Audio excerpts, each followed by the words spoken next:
All right. Moving right along. We're going to talk about YouTube being retarded. And why aren't you showing me this anymore? That's weird. Demonetize. Explore view. Chrome. Why aren't you working? Let's try this way. Will you work now? No. It's not letting me do that. There we go. Technical difficulties are over. And we can get into this article on Steven Crowder.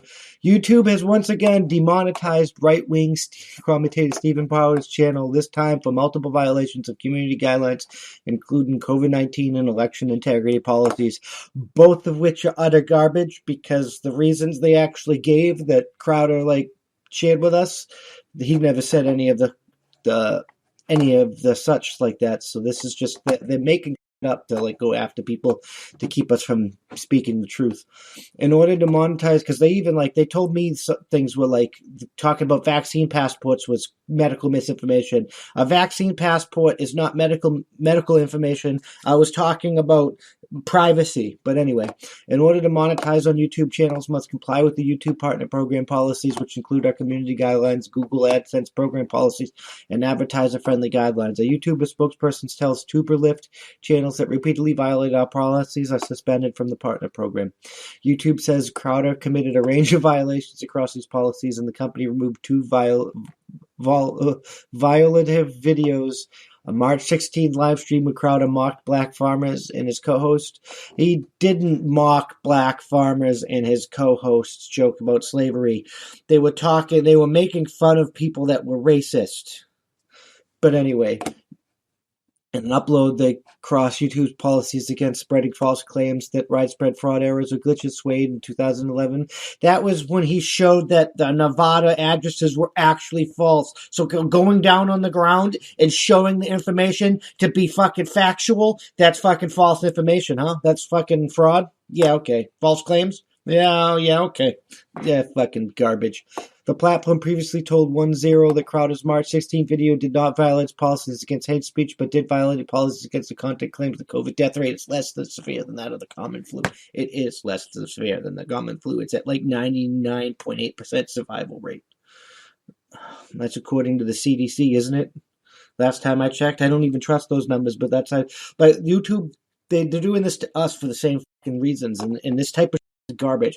Crowder announced his demonetization on Instagram. I've been warning about this for a long time now, and it's here. He wrote, today's Google YouTube sick just fired a huge shot across our bow. They are no longer enforcing community guidelines, but creating entirely new ones with the express purpose of removing any and all conservative voices of dissent. And he's true, and we need to fight against that.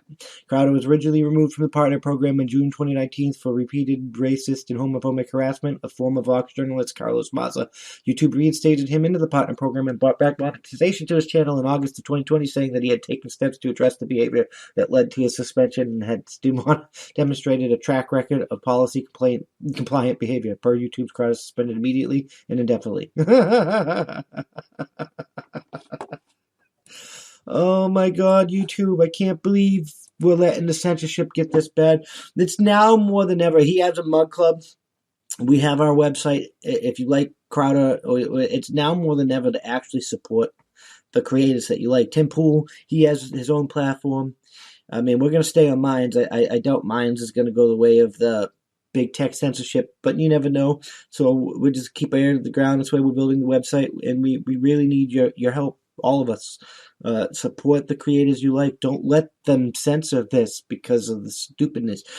Time Magazine can admit that they manipulated the election, but we can't even discuss it without being false claimed. You could talk about vaccine passports being a violation of your privacy because I shouldn't have to carry around information that I have to show to people to go in and out of places that says that I've had this medical procedure done because my medical information per HIPAA is my private information. I was talking about privacy violence. Somehow that's medical misinformation. It's not medical misinformation. My medical history is my private medical information, and according to HIPAA, it violates my fucking privacy. That's not medical information, misinformation. That is fact, YouTube. Like, the censorship is getting out of control. They're even, like, dogging Joe Rogan over on Spotify, not bringing shit over. But, I mean, the Joe Rogan may or may not have been in on that, which is lame and retarded, but it is what it is. We can't allow this to continue. Free speech is under attack. Now they're coming after guns with this retarded law that's basically a gun stamp act. No gun bill, no gun law should ever have a provision in there that says a person determines yes or no after all factors are considered. No. If all factors are A, yes. If all factors are B, no. No human error. No human, like, well, all factors were A, but I'm going to say no. No. If all factors are A, 100% guaranteed license, here you go. Period. No human may or may not say yes or no. That needs to be removed out of all gun regulations. All of them. You go to apply for a gun license. If you meet all the requirements, it's a yes, automatic, period. That's what it needs to be. You can have requirements like training and like that, but you can't have requirements like training and like that and then way down in the bill be like, but so-and-so may still say no because of X, Y, and Z. No. Absolutely not. That's just the Stamp Act. Because so-and-so is going to say no every single time. They did the same thing with the Stamp Act with weed. This is U.S. government history. This is U.S. government fuckery at its finest. We can't allow them to continue with these things. Because if we allow this to progress much further, the only way out of it is going to be behind the barrel of a gun. History has shown us this. Do you really want to push it to the point where we have to fight our neighbors? I mean, I'm ready for that. I'll die for the damn Constitution. But that's not going to be a walk in the park. And all the people that are like, let's go to war now. They're not going to like what happens when they get to war, because shooting your brother in the face isn't going to be as easy as you think it's going to be. At least it shouldn't be as easy as you think it's going to be. And if it is, you might want to seek mental help. But that's where we're headed if we don't unfuck this mess immediately.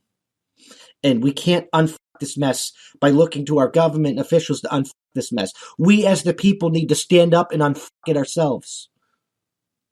We need to march down to our government buildings, surround them, and demand it to be unfucked. I'm just saying.